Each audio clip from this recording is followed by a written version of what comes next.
ассалому алайкум дӯстон, хуш омадем ба шабакаи мо. Дар навори имрӯза барои шумо тозатарин ва муҳимтарин хабарҳоро аз ҷаҳони ММА омода кардем. Лайкро зер кунед, мо боша наворо оғоз мекунем.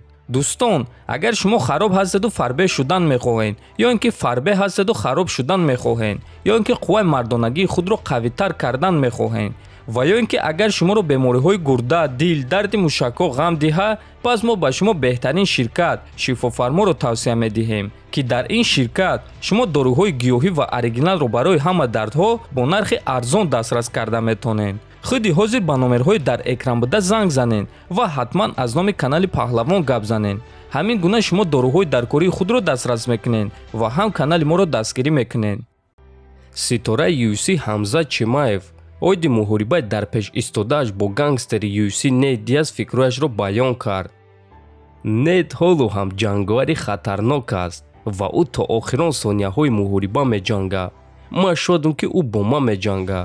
ӯ яке аз легендаҳо, яке аз он шахсоне ҳаст ки одамо ӯро гангстер меноманд. аммо ман нишон медиҳам ки дар ин ҷо кӣ гангстери асосӣ аст. ман аллакай ба шумо гуфта будам бачаҳо, ки ман аз Чеченистонам. мо гангстерҳоро дар субҳона хӯрда ба воя мерасем. албатта ки ман ӯро эҳтиром мекунам, чунки бояд шахсони дарболобударо эҳтиром кунӣ. Нед ва бародараш, онҳо доимо барои ҷанг омодаанд, мефаҳмед? онҳо ҷанговароне ҳастанд ки таслим намешаванд. баъди шикаст додани Нейт Диаз, шояд ки ман ба вазни миёна баром. агар барои интизор шудани муҳориба бо камару узман вақти зиёд дар кор шава, пас ман дар вазни миёна баромад мекунам. ман дар он ҷо бо ягон ҷанговар меҷангам, чунки ман яку якбора дар ҳар дуи ин вазнҳо чемпион шудан мехоҳам, гуфтааст Чимаев.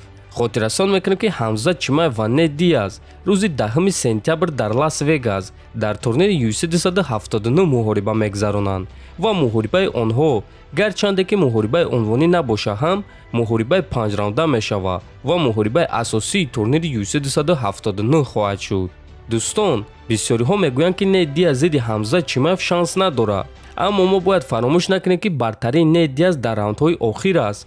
чӣ хеле ки ӯ дар якум муҳорибааш зидди Конор Макгрегор ғолиб шуда буд. барои ҳамин Нейт ҷанговари хатарнок аст ва ӯ аз якум раунд то панҷум раунд хатарнок аст. аммо дар дигар мавқеъҳо Ҳамзат албатта ки аз Нейт Диаз дида чанд маротиба сахттар аст. барои ҳамин ин муҳорибаи шавқовар хоҳад шуд. топови ҷанговари вазни сабуки UFC Майкл Чендлер ҳоло ҳам бо Дастин Порье ҷангидан мехоҳад ва гуфт ки айни замон дар топ 5 ба ғайр аз Дастин дигар ҷанговари берақиб нест. айни замон дар топ 5 танҳо ман ва Порье муҳориба надорем. махфӣ нест ки мо бо ӯ аллакай пештар дар қафас вохӯрда метавонистем. Порье нисбати ман каме бадбинӣ дорад. аз ҳамин сабаб барои ман ӯро ба нокаут роӣ кардан душвор нест, агар ки мо вохӯрем.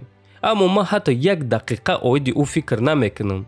ман бо корҳои худ машғул мешавам ва ҳамин ки муҳорибаи маро таъин кардан, ман ба қафас мебарам. рақиби навбатии худро фавран шикаст медиҳам ва баъд соли 2023 чемпиони UFC дар вазни сабук мешавам, гуфтааст Чендлер.